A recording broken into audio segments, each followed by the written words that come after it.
my gosh, that was sick. Yeah. O.S.P Duckbill. What's up, guys? Welcome back to the channel. It's Hippie. We got an exciting one for you today. That is the O.S.P Duckbill. Crazy concept by O.S.P.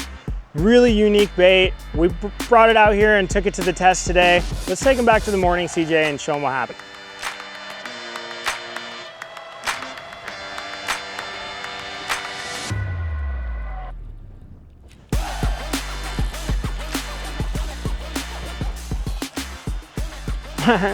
Duckbill. Not a big one, but we got one to eat the duckbill.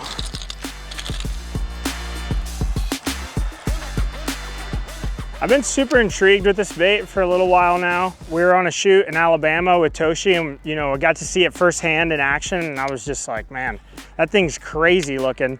And once you see it in the water, you kind of understand, its place for this style of bait. This bait, like when you grab it and you first look at it, it looks like, a crankbait, but it's actually, more of a subsurface kind of top water, wake bait style. See, I'm just kind of slow reeling it here, and like you get that little wake behind it, but don't be afraid to fish this in and around cover because that bill will deflect. And I think that's why they eat it so hard, is it really triggers those, natural bites because it really looks like something in distress.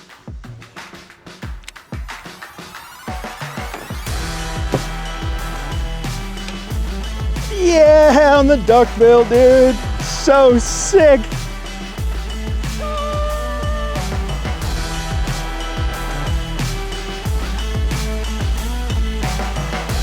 Get that fucking chin strap shot. This one's for our buddy Toshi. T.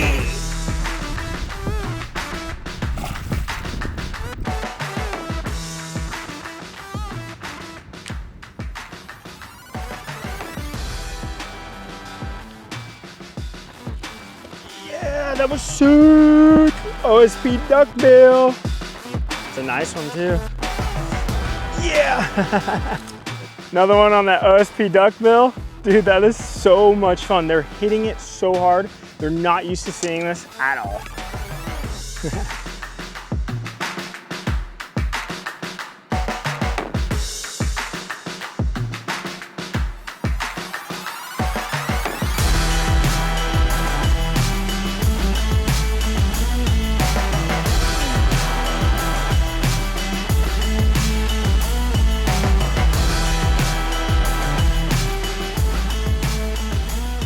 So something I've kind of noticed with this bait is, like, I've seen some really cool videos in Japan of guys using this.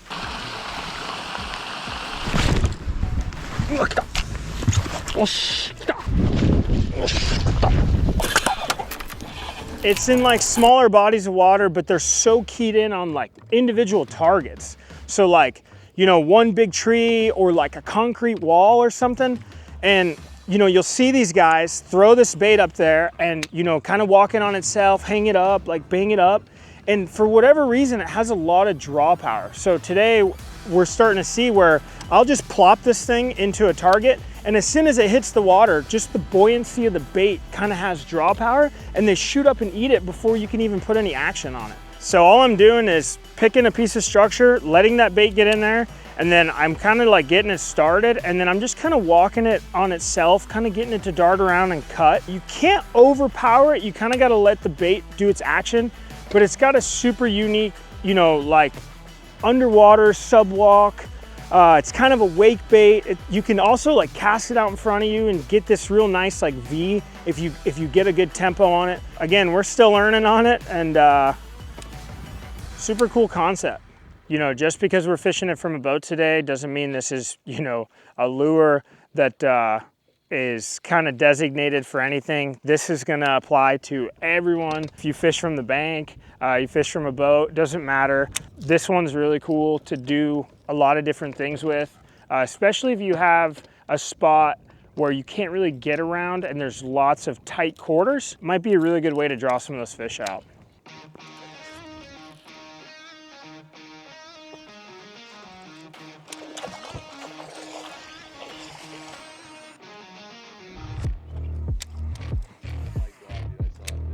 That was a 5-pounder. All right, so we're making a little adjustment.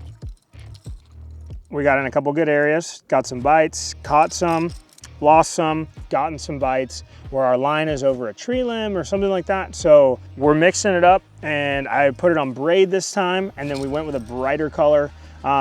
Just mixing it up, see what happens.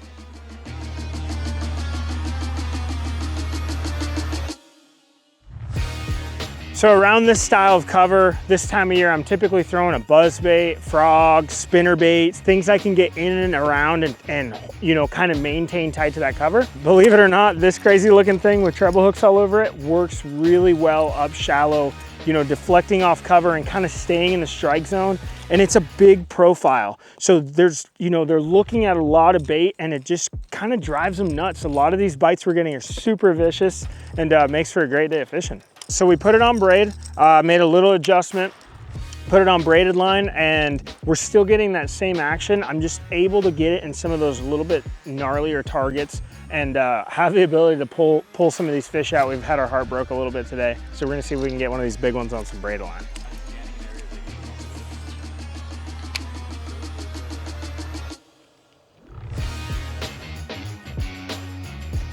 Oh my gosh, I was sick. Oh my gosh, I was sick. Oh my gosh, I was sick. Yeah, O.S.P Duckbill. How about that, Eat Siege? That was crazy, dude. Ooh, on that chartreuse blue, baby. On braid, son. All right, so we switched colors, switched up gear a little bit, went to a little bit beefier line, and getting in and around these targets, I just wanted to change it up and see if maybe I could get a little bit better hookup ratio. And that's the first one to bite it, man. Nice chunky one. Dude, they got that thing, when they want it, it's stuck up in there. Sick. I'm so fired up. Yeah, I was just like, and my line's going, and I'm like, yeah, T. All right, go ahead.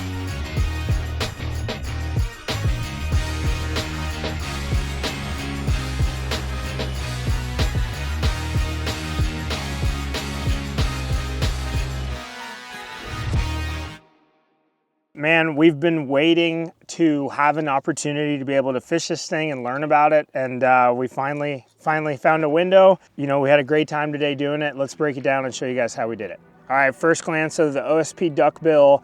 Obviously, in the name Duckbill, it has a super extra large bill up front. Just a really unique design with the different cadences and speeds that you can fish it.